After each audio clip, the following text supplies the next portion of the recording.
अगर आपकी बहन या बेटी किसी ऐसे लोगों के हाथ में चली जाएं जो उन्हें हमेशा के लिए घर से दूर ले जाने की फिराक में हो, तो क्या आप चुप बैठ जाएंगे? क्या आप इंतजार करेंगे, या फिर अपनी जान दांव पर लगाकर उन्हें बचाने निकल पड़ेंगे? यही सवाल है जो इस कहानी की शुरुआत में हर किसी के दिल और दिमाग को हिला देगा, क्योंकि यहां मामला है रूही का, और गुनाहगार है वही दादी जिसने उसे अपनी ही पोती मानने से इनकार कर दिया और उसे सौंप दिया उन लोगों के हवाले जो मासूम लड़कियों की विदेशों में तस्करी करते हैं। नहार को जब इस बात की भनक लगती है तो उसका दिल बुरी तरह कांप उठता है।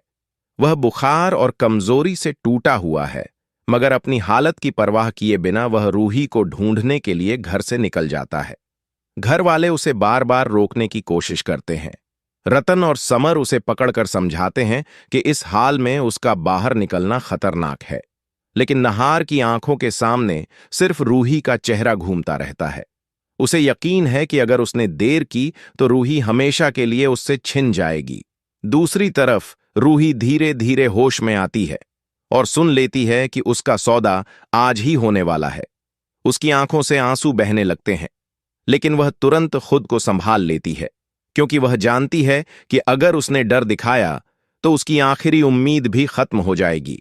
इसलिए वह बेहोश होने का नाटक करती है, और जैसे ही मौका मिलता है वह रस्सियों से खुद को ढीला करती है और भाग निकलती है।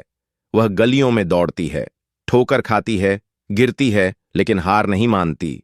उसे बस नहार की आवाज और उसका नाम याद आता है, जिसे सुनने की उम्मीद उसे जिंदा रखती है। मगर किस्मत इतनी आसानी से उसका साथ कहां देने वाली थी। गुंडे उसकी आहट पकड़ लेते हैं और पूरे झुंड की तरह उसके पीछे दौड़ पड़ते हैं।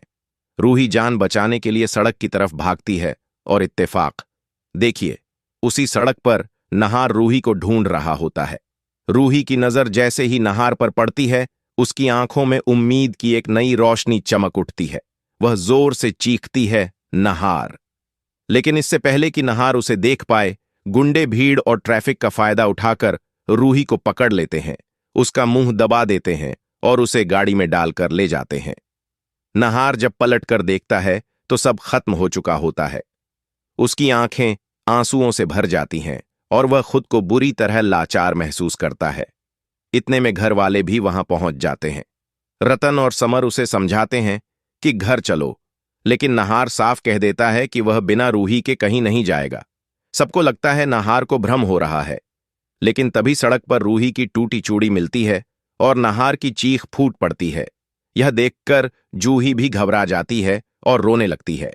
अब रतन और समर भी मान जाते हैं कि मामला बेहद गंभीर है। रतन तुरंत पुलिस को फोन करता है और नहार रूही की छोड़ी हुई चूड़ी और अंगूठी का पीछा करते हुए एक सुनसान पुराने घर तक पहुंचता है। वहां का नजारा देखकर सबके होश उड़ जाते हैं। चारों तरफ हथियारबंद पहरेदार खड़े हैं।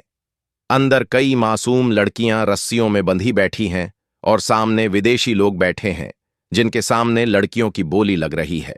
नहार की नजर जैसे ही रूही पर पड़ती है, उसकी सांसें थम जाती हैं। रूही रस्सियों से बंधी कांप रही होती है, लेकिन उसकी आंखों में अब भी उम्मीद की लौ जल रही होती है।